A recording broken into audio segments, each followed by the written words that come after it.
I'm Robbie Nock, the Director of Entrepreneurship and Professional Practice here at ArtCenter College of Design, and it's a pleasure to have you all here for our second session on the Tuesday of Creative Tech Week with Magdalena and Lemire. Kristine Bowne, our Vice President of Industry Engagement and Professional Practice, will kick things off, and please join us for the programs throughout the week. There's much more on the horizon today and over the course of the next few days. So with that, Kristine, take us off and running. Yeah, perfect. Apologies for being a few minutes late. Our earlier session ran a little over, but I'm very, very excited about this conversation today with Magdalena and Lemire. To start, I'm going to give you a little bit of a bio on each of our wonderful speakers, and then we can move on to our discussion. So we'll start with Magdalena. Magdalena is an entrepreneur, innovator, and designer. She has over 13 years experience in designing and building new technologies, as well as leading transdisciplinary teams. In her previous role as XD Director at Boston Consulting Group Digital Ventures, she was responsible for several successful corporate-backed startups and innovation initiatives in Europe and the US, primarily focusing on the healthcare space. Before joining BCG-DV, she worked as a senior innovation strategist at Toyota, where she was responsible for identifying and implementing emerging technologies in mobility and robotics, such as autonomous vehicle design. In her earlier professional career as an architect, she oversaw the design and implementation of lab and healthcare complexes and was highly involved in co-creating environments that optimize experiences together with end users. As Lab Twin CEO, she is on a mission to humanize technology for the life science industry and equip scientists with the tools needed to accelerate scientific discovery. Welcome, Magdalena. Also wanted to share Magdalena is a graduate of our graduate industrial design program and is based in Berlin, where ArtCenter has our thriving European hub. And I get to see Magdalena when I visit, and I feel always very grateful to learn what she's up to and be inspired. And then our next fantastic speaker is Lemire Walker. Lemire is currently the co-founder and chief design officer of Valence Enterprises, a venture capital-backed professional community platform. Prior to his work building Valence, Lemire was an early stage member of BCG Digital Ventures, where he established the experience and communication design cohorts for the highly prolific Foundry. A proud ArtCenter alum, Lemire has also had the pleasure of teaching in the graphic design and advertising programs at ArtCenter, where he met many talented students who became his professional collaborators. Always focused on the next wave of innovation, Lemire is currently obsessed with activating the potential for capital formation being activated by creative tech entrepreneurs. Welcome, Lemire. Lemire is joining us from LA, so we've got a nice ArtCenter connection here. I know the two of you very well, so I won't take too much time chatting, but just saying that your guys' path has crossed multiple times, and I love the kind of demonstration of this ArtCenter network that your professional paths represent. So I think maybe just to begin, if you could each share a bit about, you know, prior to ArtCenter, well, I guess actually, you know, how you found ArtCenter, and then what your first kind of creative paths out of ArtCenter were, as we have many students in the call today. And I think that first launch journey is always incredibly important. Absolutely. Magdalena, you want to go first? Okay. You go ahead, please. Okay. All right, cool. Well, my original pathway included coming out from Louisiana to LA to study architecture. I went to USC, and while I was there, about halfway through my program, I discovered Hollywood and started working on productions and understanding the kind of collision, frankly, of all the arts into the world of film and television and marketing and advertising. And it just really exploded my my perception of what was possible. And a lot of the folks that I was working with as an intern and kind of getting my first cycles and understanding the working world were ArtCenter alums. And I was just blown away by, first of all, the caliber of the work that they were executing, and the philosophy and the understanding and the sophistication that they had, and also just the fearlessness. And so one of them actually gave me one of the catalogs from the school, and there was a design director named Rebecca Mendez who had done this incredible series of very inventive publishing kind of experimental techniques, and I had never seen anything like that. Made my way up, and it's been a love affair ever since. And so I finished my degree and started working in the field. Much like Magdalena, the architecture world presented a lot of really great things, but ArtCenter kind of opened my lens up once I became a student in the Grad ID program. And to wrap it up, after Grad ID, I worked in advertising, where eventually I actually did cross paths with Magdalena the first time, working with another ArtCenter alum, Henrik Fisker, to help him launch his brand. And then it grew from there to end up some of the students that I had brought me the opportunity of helping them with building out digital ventures. And that whole network story is completely and absolutely true about the power of the ArtCenter network. So just a really great, phenomenal community that we're all a part of here. Thanks, Lemire. Magdalena? Yes, so as Lemire said, our paths have crossed multiple times already in our professional lives. But similar to Lemire, I was studying architecture in undergrad, and a lot of my professors back then, digital architecture was a big thing. So Greg Lynn Studio and Blob architecture was really the parametric design. Back then, that was the thing, and I had a lot of professors that taught that.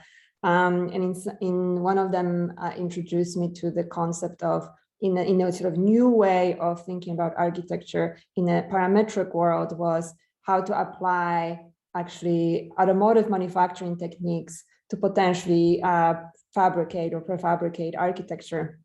And so I started to look into car design and car manufacturing, and one of my colleagues back then told me about ArtCenter, because ArtCenter was the best school for car design in the world.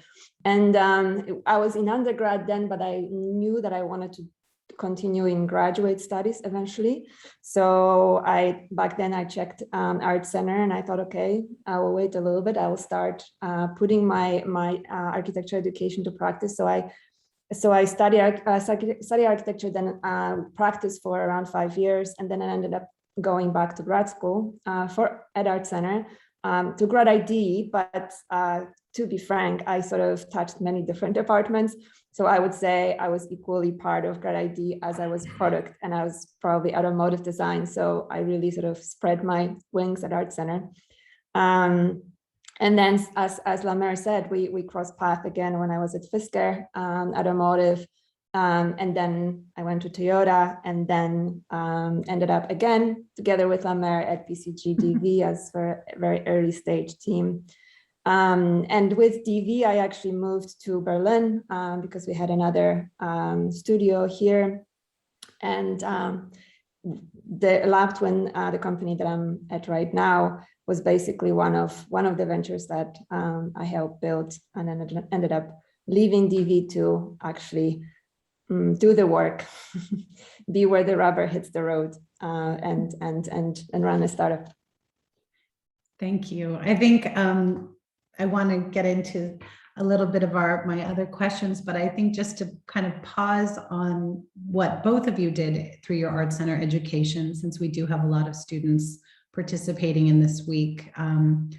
Both of you took a lot of classes outside of your major. And when we were talking and prepping for the call, I think each of you, separately identified how critical that was to your overall ArtCenter experience. And can you spend just a moment or two kind of talking about that? Because I think it's always a wonderful reminder for our students. And it's actually a goal of this Creative Tech Week, is at the end of the week, the students will get a list of all of the classes and labs that are happening across campus that are open, that they would be able to access and delve deeper into whatever facet of creative tech they're most interested. So I think, if we could just spend a moment on that, I'd love to share. Well, I'll go first since I'm definitely the oldest here, but the context of, the early 2000s was really important in terms of how, at the time, ArtCenter and frankly the full kind of creative professional world was starting to look at digital as this nexus point that it really is. It was still becoming that, but the idea of being a transmedia designer, of having all these different mediums that you combine to create value or to create emotion, they were all converging at the time. Some better than others, but digital in particular was starting to really get to a place where things like really supple and smart animations, all the tools that you guys are using right now, there was an ancient version of them back then that we were using. I was using, you know, After Effects and Flash and other tools that were really critical to exploring what was possible across the mediums. And so what that meant was we needed to have a level of familiarity and sophistication around the references we were making or the new things that we were trying to invent based on, you know, prompt from a class. And so that meant that I was really going to take advantage of every aspect of my time there that I could. So taking classes in fine art, taking classes in photography, taking classes in film, as much as I could get away with, I would, right? And that also meant connecting with a lot of different team members in classes who, again, are great friends to this day. Also extended my, you know, my value there. And lastly, I would say, you know, again, the fearlessness of showing up to a class in motion graphics where I am absolutely out of my depth, but being able to find a way to design a project and to figure that out, that all leads into the professional kind of roles that I play now, where there is ambiguity and there is a need to create something very quickly and to communicate how you can get there with the help of others. So all those things came into play, but it's a really fertile ground. And I still think a lot about, you know, how are you all addressing it today? And so I'm snooping around, looking at the work that you guys do in the grad shows. I'm trying to find ways to find out what has happened to the last 2 or 3 classes that have graduated, where they headed with their work now. Because that's a big part of, I think, frankly, the ethos of the school is that we are always looking at what's next and creating it by taking in all the signals and all the inputs that we possibly can. Thanks, Lemire. Magdalena? I guess I just echo everything that Lemire said. For me, I came from a different direction because I really wanted to, I didn't want to, because I consider actually going into automotive design because that was sort of my leading thought when I considered ArtCenter initially, but I didn't want to be pigeonholed to car design. I wanted to be more in an experience. I came from architecture, so I was interested in how humans behave in a space and what are the inputs, how they interact with technology, and just car design back then wasn't necessarily just it. So I chose Grad ID because it offered sort of a platform that had product, had a physical product, had a digital user experience. And then I seeked from there sort of mentors and classes in automotive design to fulfill the needs and the passions that I had in that area. And the same was in product. I was interested in sustainability. So I took over and over sustainability for design classes with Hydran and Frido because I was passionate about certain areas, and Simtel let me explore different and experiment with materials, and so all of those.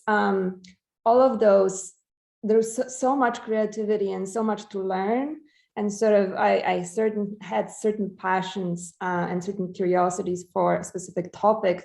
So then I would just seek who is the best person to work with or to learn from, or which classes to take.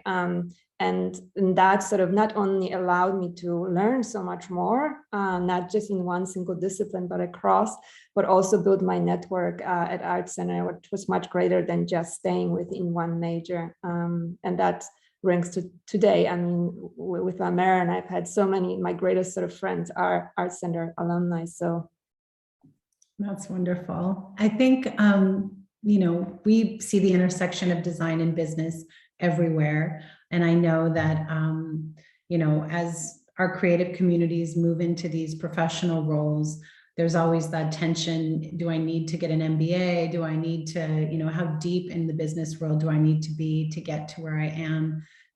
You both intersected multiple times in your professional careers, but I think when I think about your pathways, Boston Consulting Group Digital Ventures was kind of the springboard to where you currently, the roles that you currently embody. And so can you talk a bit about, from your perspectives, the importance of designers having some understanding of the business world and, how critical that is, or some advice about how our design in our community can access, and empower themselves to be the most effective as they move into their professional careers? Yeah, it's a fascinating kind of topic to unpack. My experience with the world of consulting and investment bankers, from friends from USC undergrad world or other work experiences where I'm sitting across from consultants doing, value engineering or other kind of euphemisms for cutting budgets that I was in need of. It was really tough. It was really hard to get traction and understanding of why these things were happening the way they were happening, or what could we do from our position. And frankly, as a marketing team member, it was a different world that we didn't have a whole lot of currency in. So I had already kind of built up a perspective and a perception around the MBA class that also extended from working in architecture and at the design school. So time is also important here too, because this is basically the post financial crisis 2009-10 era, where a lot of innovation was being sparked in different ways within the corporate ecosystems. And the convergence around, again, digital and product design and frankly, kind of business evolution that was going on, there was a lot of embrace of this idea of embedded innovation, or kind of catching up with what the startups at that time were doing. And so one of the things that was also fun for me while I was teaching there at that time was working with the students to get opportunities to get internships. And I got a few placed, and one came back about a year later. I didn't know he was going to take that much time off. I didn't recommend that, but he did. And he came back and he said, "Hey, I've been working with this team of people that are forming another version of something that I think you should check out." And he mentioned it was in the world of consulting. And I said, "I don't think that's for me." I'm wondering, how did you go from being like a really great, phenomenal ArtCenter designer, coder, and all these things into a full-on, Harvard consulting guy? What happened?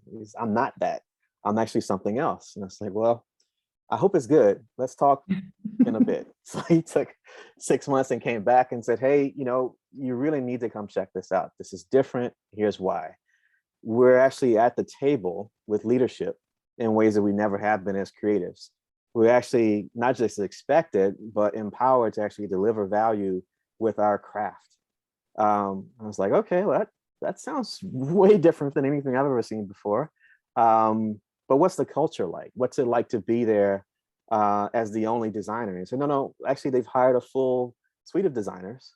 We don't always get to huddle in the sessions, but we do have other designers that are there helping us think through at a larger level. And I said, okay, I'll pay attention to that. And lo and behold, I go there, and this is, kind of the early days of DV, and there were 3 other great students, all of which didn't tell me. They were all clustering there to build out this new thing. And so all that to say, I think what we did at Digital Ventures tied in with the move and a wave that was happening from 2010 to 2020 of the evolution of design and business hybrids being created.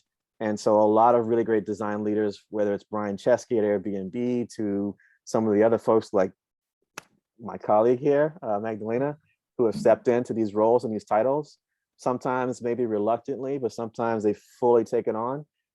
It's a new day, right? And so I would say that, our work around trying to create understanding around what design and creative processes are really about, and what their intention is, and what their success rate is, has been really successful. And it's changing a lot of what we think a designer or a creative is in the world. Thanks, Lemire. Yeah, I think I will not repeat the BCG TV story because it's somewhat very similar to Lemire's, although Lemire came on board just a little bit earlier than me. But I was also probably as hesitant at the beginning. But my first sort of baby steps into business world was actually before DV. So when I joined Toyota, or before I even joined Toyota, I did an internship there. And this followed very shortly after. I did a lot of internships. So if I can give an advice, take the time to do a lot of internships. But I did an internship at Fisker, and that ended up being great experience. I was basically UX designer for the automotive. And just shortly after that, we had a VP of Toyota headquarters that came to ArtCenter, especially Grad ID, looking for, because he's heard about strategic design and business, bringing design into business. And he really wanted to bring design into Toyota business unit. So this was strategic Toyota unit. This was not a Calty design center. And then I ended up going through the process. Actually, it was quite intensive interview process because I was interviewing like any other MBAs, because most other people in these internships had an MBA. And so I ended up getting the internship, and that was sort of like, that opened my world to like eyes to completely different world. I learned how to speak business language in that environment because I literally, there was no other designers around me. It was all business individuals. And at the end of that internship, actually the first day, my manager, who was briefed by the VP sort of slightly, said to me, like the second day, he was very straightforward. He said, I actually don't know what to do with you, but maybe we'll figure it out. And so but I was lucky enough that I was different enough from the other MBAs that I was basically invited to very high level strategic meetings with Japan and Toyota strategy in different areas. And that was sort of eye-opening to me because they were on a very high level. And often people would ask me for my opinion, even though Toyota is such a hierarchically driven organization, because I wasn't like them. I was this different person in a room. So they just were curious of what I would think about certain topics. And they would ask me and I would speak up, and they were interested to listen. And over like very quickly, I sort of started to write proposals of what I could do, what I could actually bring into these different initiatives that they had running, to help the manager sort of see the bigger picture of what my role could be there. And so, that was actually a great experience. And I learned a lot during that internships of a few months. And then at the end, when I graduated, I had two offers. One was from Fisker to go into what I always thought I wanted to do, which is sort of automotive experience design. Or I could have gone back to Toyota because I actually wanted to bring me back and sort of build a role around me within the business unit, between business and sort of design studio. And I end up choosing Toyota just because it offered I've been in design all my life, and all of a sudden I was introduced to a completely different role that I could create for myself and also sort of pioneer the path. So I ended up taking that on, and that ended up being really, really great learning experience and experiment, I would say. But again, it is the opportunities you take when the doors open, and it's always this. You're not sure, you don't know. I didn't know how to do it. I didn't speak that language, but I took the opportunity, and that sort of opened up doors for things later on. Well, I think, I love hearing these stories, because working with our graduates and our students, we talk a lot about creative courage and, taking that leap and not having all the answers, but being brave enough to get in there and take that first step, and then know that you'll be able to figure it out, or at least have the confidence to put yourself in those situations where you can just learn quickly and deliver.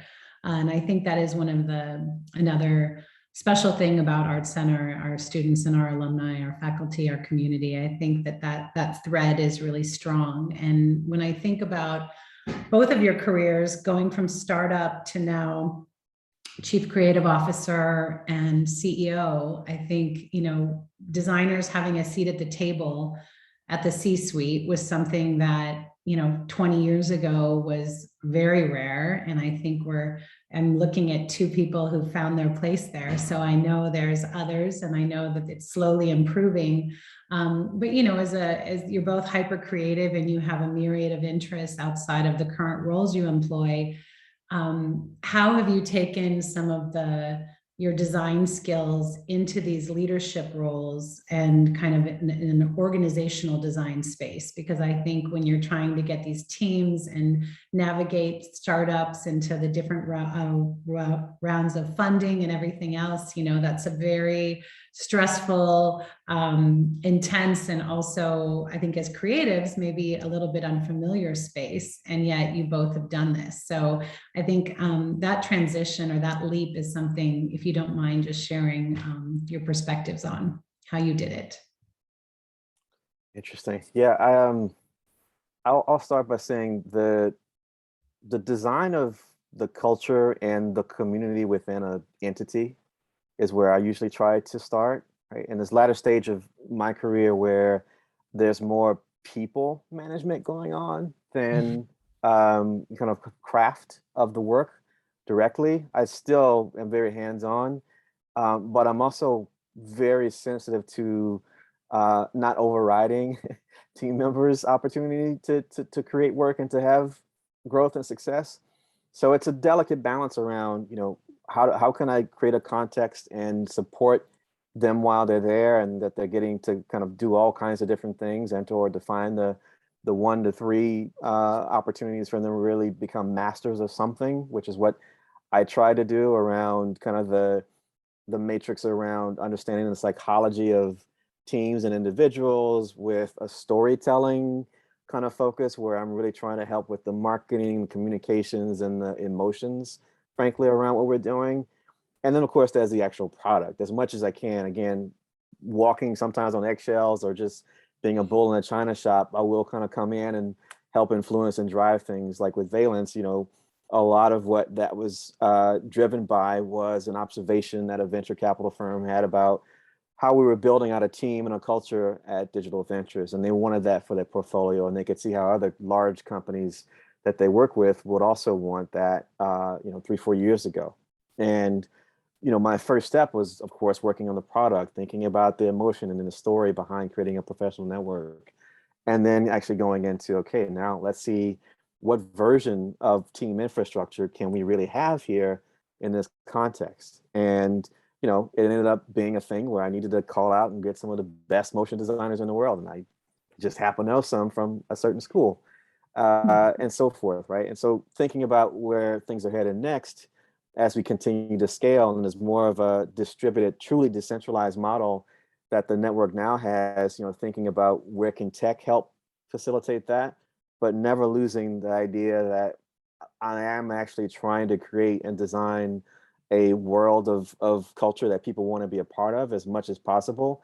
We don't want to overdo the free lunches and so forth, but we definitely also want to express the fact that we're really happy to have great talent, and we recognize it and we want them to grow, whether it's with us or it's with a partner or a non-partner. But that's been my approach, is to think about, what am I bringing people into? Making sure the interview process, as much as possible, lets them know as much about how we actually really work, right? And that can be relatively rigorous or quite rigorous, because we want to make sure there's a really good alignment around what's going to happen in the future. And then the process of, once they're actually in, making sure that they actually have some creative domains that they can really help drive value, and that they're recognized for that. And then the third thing is like, okay, well, where are you in this process, right? Have you, kind of been in the mix for a good 3, 4, 5 years?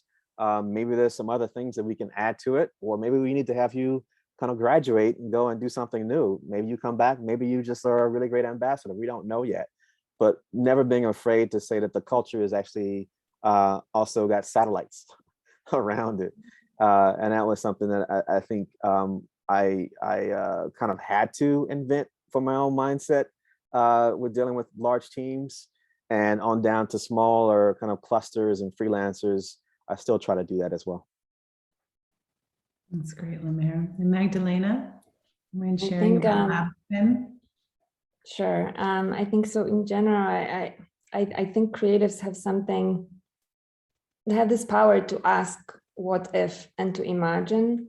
And in the spirit of what Ivy Ross talked about yesterday, that we should shift from innovation or thinking about innovation, which can be quite a linear process, to imagination, which is specifically, I think, relevant for complex systems and the environment we live in today, which is changing so rapidly and so complex. And I think this imagination is a superpower of creatives and designers. And so I think that can be applied to anything. That could be applying to a product, that could be applying to digital experience, that could be applying to an organization or a team. And I think the curiosity that designers or creative have, the listening, and I consider myself as part of that community. So I consider myself having these strengths: curiosity, listening, enabling others. And when we design for a user, we enable them, we understand their behavior, we connect the dots, and so the people-centeredness, as Lemire said, that's actually the really key sort of strength or superpower which you can enable when you create organization or shape organization, and also the ability to sort of sense the environment, sense the people, and sort of seeing the opportunities in change. And when I took on the role of CEO at Labduen, I was, of course, hesitant. I actually said no first. But the CEO of the company that is funding us, the corporate, didn't take no for an answer, luckily. And actually, he had a very, very good story to convince me. He said, because I didn't have any previous experience in sales, neither obviously in running such organizations.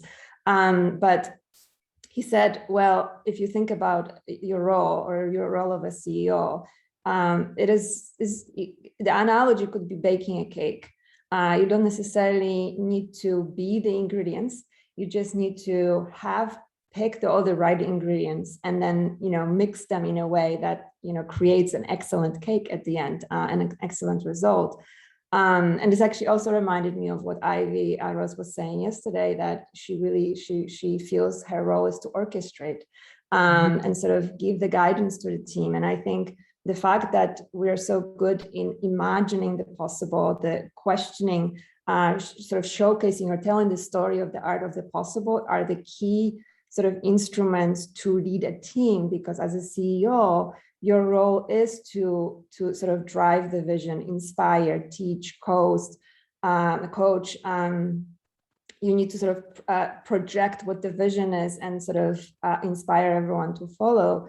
And I think that's part of the sort of transformation of every individual, but then it is also the growth and the buildup of an organization. So to me, every challenge I've always had in my professional career, being a physical product designer or anything else, as all the way to here, it's organization, is a design process, and it's a creative challenge. So I think applying actually the same skills and superpowers to that is what's effective. I think, creating culture and empowering teams and really creating the most effective, but also a place where people feel like they can bring their whole selves to work and be seen and work in new ways and be challenged, but also have that feeling that failure is not the end, it's part of the process. Those spaces are so critical to the creative process. And I think, having people like you in these leadership roles enables all of these other things that we all desire to be present. And so I feel the people you work with are very lucky, because we all know the horror stories of places that don't have the kind of depth of thought and care, compassion, empathy, and understanding the human center and everything. So just, kudos to both of you. I think that's a very special place to be. And hopefully there's a lot of places that are following, taking those same ingredients to make a cake or a culture that ends up working out so well. I think it's one more thing to add. I think we should just all remember that I always thought that and continue thinking that you're all only as good as a leader as your team is. So build that strong first and care for that first. And then your job is easy. Wow. One also relevant point is in this age of this last, 2 years of the blip, let's call it. This last spring and summer has seen the Great Resignation, right? Where a lot of teams are now challenged to rebuild or to make sure that their cultures are not wearing people out or certainly providing people with the opportunities that they know they could, potentially get elsewhere. So it's now a leadership challenge for all the different types of leaders to really figure that out going forward. And also because of the distribution of what is the workspace and what is the work kind of, almost like configuration of how things come together. So it's a very interesting and complex time, especially for designers and creatives to, one, maximize the opportunities to kind of do those internships, to get into organizations in different ways and show the power of the craft skills that they have. But two, once they're actually in the leadership positions, they're going to have to design those environments and those working configurations and formations. It's an opportunity. So I just encourage everybody to kind of, when you can, if you're interested in design leadership, look at those inputs of, the folks who walk the path. Many of them have written books. Many of them write lots of really great blogs. There's really great information out there that's going to help you a lot. And the stuff moves fast. Those decisions that come down sometimes is from people who don't have the same perspective or prioritization of culture that you do. And you're going to have the verbal arsenal and the logic arsenal to defend that or to create it. So, just get ready. Yeah, I think that's great advice. And, there's been such seismic shifts that we've all experienced in the last 2 years. And it's very interesting as we kind of slowly come out of whatever lies next, how creatives are going to be shaping things in new ways. I think even with ArtCenter, doing future of work projects for the last 15 plus years, and then what the pandemic did to a lot of the outcomes and deliverables from those projects, kind of pressure testing them in a new way. It'll be interesting when the dust settles, if it ever does, kind of where things sit. Since it is Creative Tech Week and you're both working in these spaces, I thought, can you talk a little bit about how you embrace emergent technologies in your current roles? Magdalena, you definitely should go first here. I was going to say Magdalena should go first. I don't know.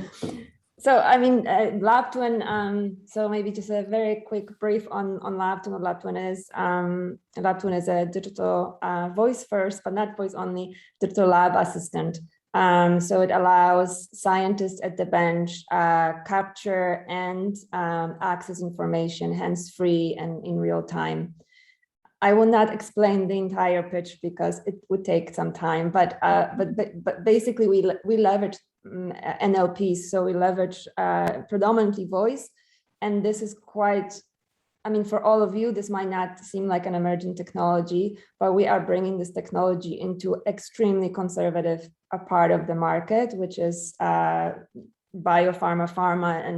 and chemical industries, and this is to scientists, and if you all know scientists or if you've interacted with them, they are, and I'm generalizing here, but by large they are quite skeptical group of people.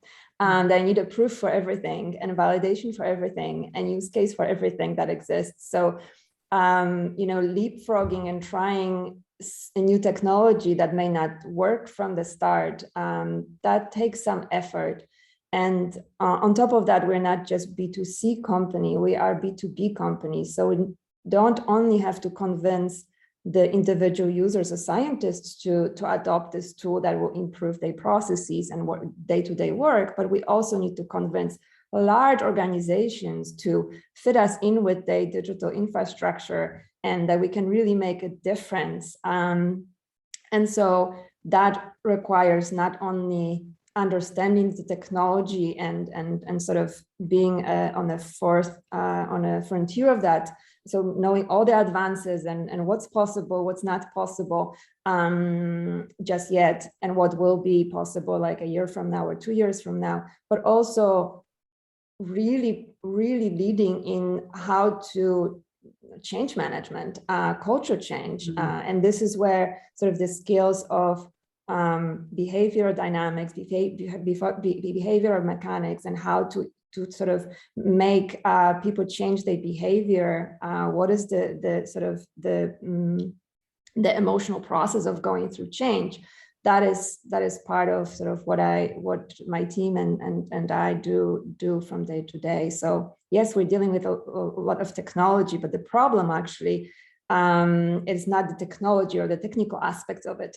The problem is actually a human problem of sort of adopting it and sort of being open to change, because we as creatives we love change. Change excites us. We see opportunities in change, but majority of population is frightened of change, and especially when connected with technology. So I think, you know, we need to sort of be empathetic to them and sort of show them the path to change with this technology. So that's a lot of what I'm dealing with day to day. Yeah, thank you, Magdalena. And Lemire, you want to try to take a pass at that same question?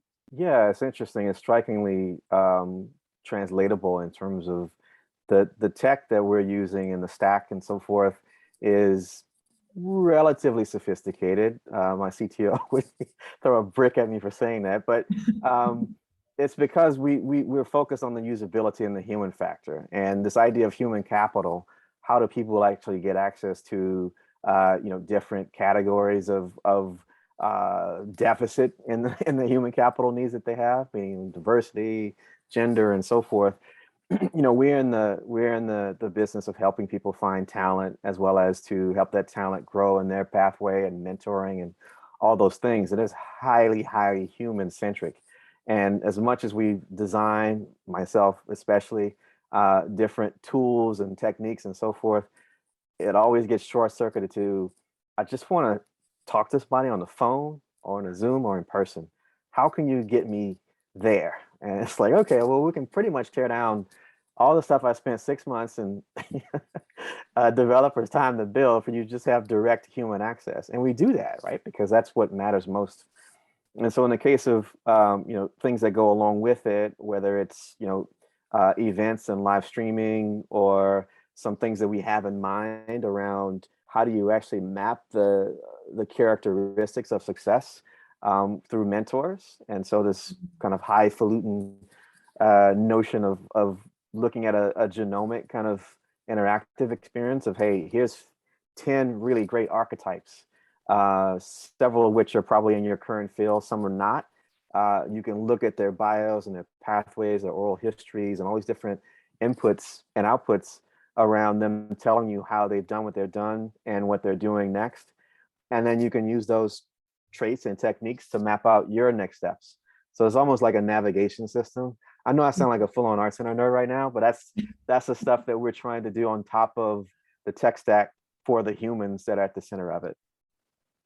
Well, I think that enabling people to make more meaningful connections in real life, is such a thing that everyone's aching for, especially after the 18 months that we've all experienced.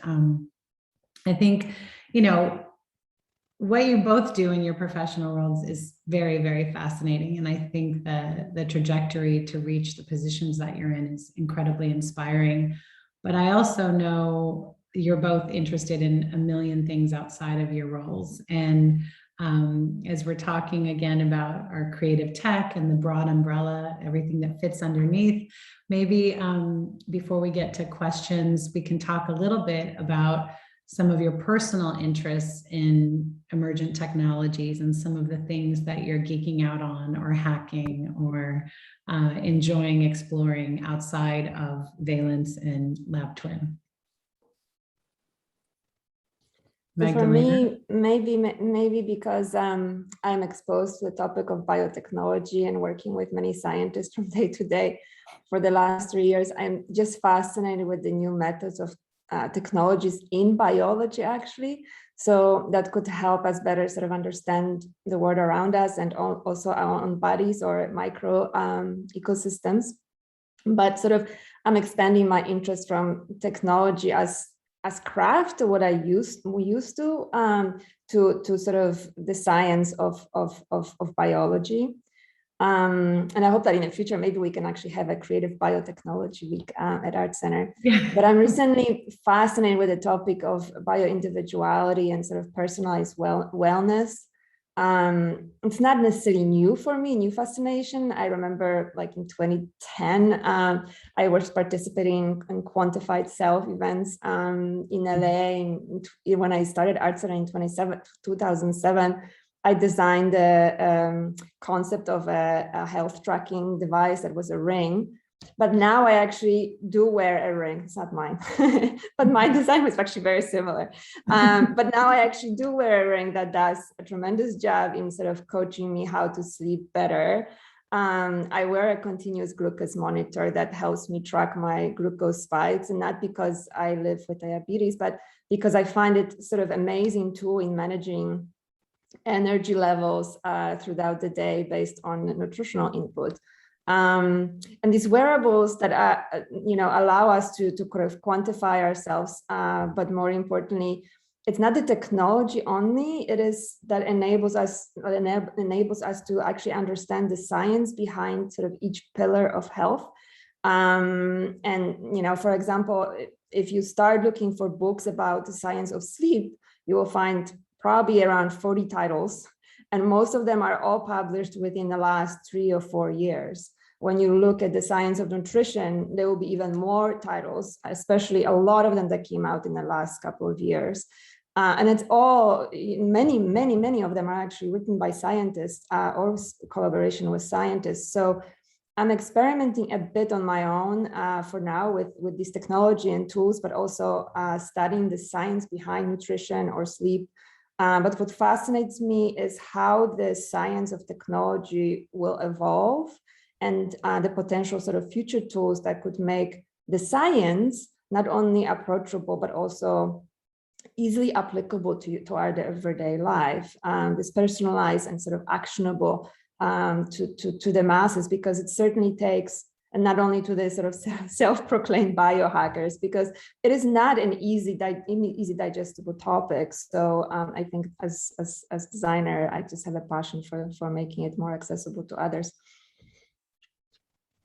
That's great.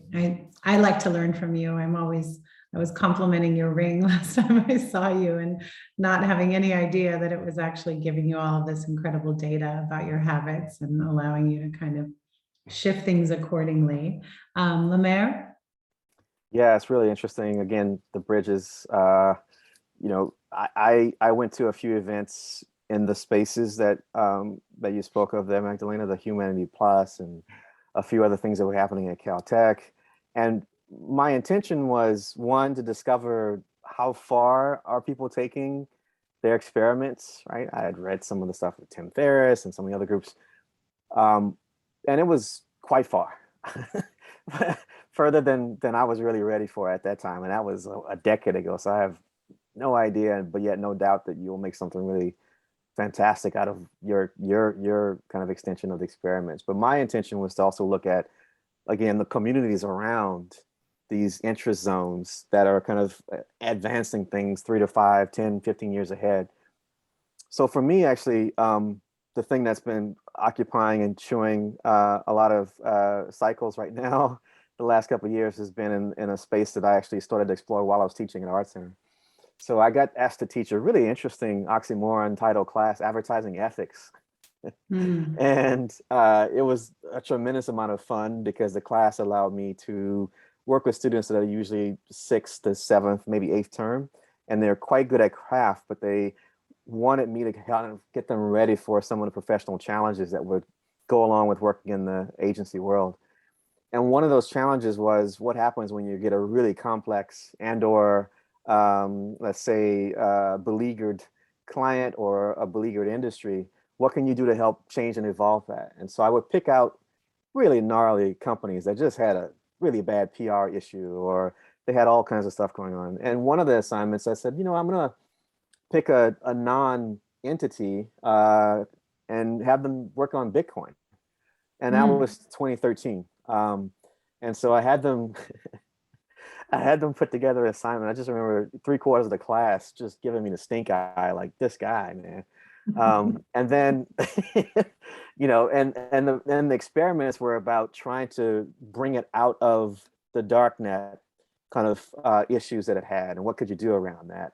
Or could you lean into that, right? And so I thought it was a successful experiment. I still enjoy provoking the students. And cut to 4 years later, several of them reached out when that first wave of euphoria happened in 2017. Hey, can you teach me more about this? Well, I had already started to really experiment quite a bit with leveraging that ecosystem for things that I'm most interested in on the entrepreneurial side, things like bringing content to life. And so there was a project with a great mentor and a collaborator with David Lynch that I got financed with the blockchain world in 2017. It was going to come out in March of last year, but things change. It'll be out next year. But in the interim, a lot of the work at Boston Consulting Group eventually started to open some of that up.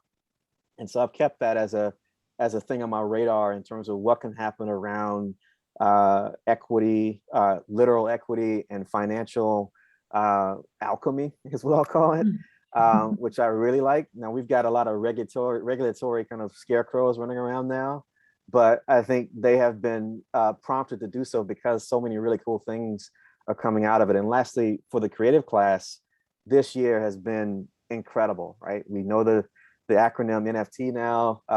We're wondering what's next and what's going to happen with that. And I'm here for it.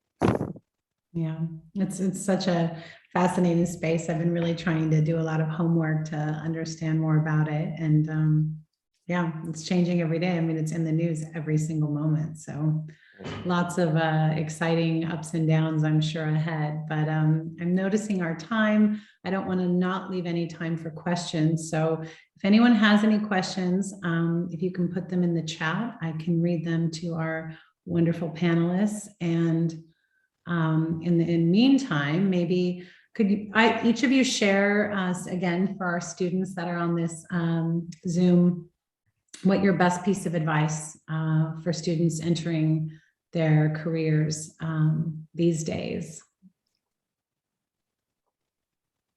You should listen to Magdalena. That's my advice. I was going to say, No pressure. No pressure. I don't know. I think for me, it's quite simple. I think it's embracing the experimentation and sort of range of experiences you can gain, because that is often more powerful sort of path to good career opportunity and successes than sort of specializing in a specific area, just because our world is already so specialized and the professions and the domains change on such a rapid pace that the more of range of experiences you have in different areas, the more successful I think you will be in that world. And I think just train your patience and your growth mindset and sort of scientific curiosity. I think the sort of key word I would encourage you to sort of seek and become is a super learner related to that. So how can you like the quickest learn on domain or learn about a specific topic? And maybe last one, read Why We Sleep by Matthew Walker. Okay, I'm writing that down. Thank you, Magdalena. Lemire, you got any I've got a few words of advice? Yeah, just a few like little aphorisms. Embrace your own power and agency in your career. And what I mean by that is I've worked and mentored a lot of designers where at the early stages of our relationship, I can tell they're really uncomfortable with the uncertainty and the ambiguity or the kind of perceived deficits that they have. And my advice is, well, what are you strong at, right? And being able to find that as fast and or as certain as you can, or to experiment as much as you can around it, and to give yourself time to do so. And I would also say, making sure that you start to understand how technology and how finance can be powerful weapons for you in anything you want to do, right? So getting more familiar with those spaces and finding the things within those spaces that you can really grab and own and drive is going to really take you far. That's fantastic. You both are so remarkable and inspiring and generous. And I just want to thank you for participating in our Creative Tech Week, for this wonderful conversation today. And I guess I'm just going to leave with a quote. As I was preparing for this panel, it really struck me when I think about both of you and the, your creative passions, your ethics, your leadership. It's from Sir Ken Robinson, and it says, "The more complex the world becomes, the more creative we need to be to meet its challenges." And I think that you both really walk that walk. And I just wanted to thank you both again for joining us today. Well, my pleasure. Absolutely. Great to see you both. Thank you. My pleasure as well. Also, great to see you both. Absolutely. Thank you, everyone. We'll see you at the next Bye. Creative Tech. Okay. Bye.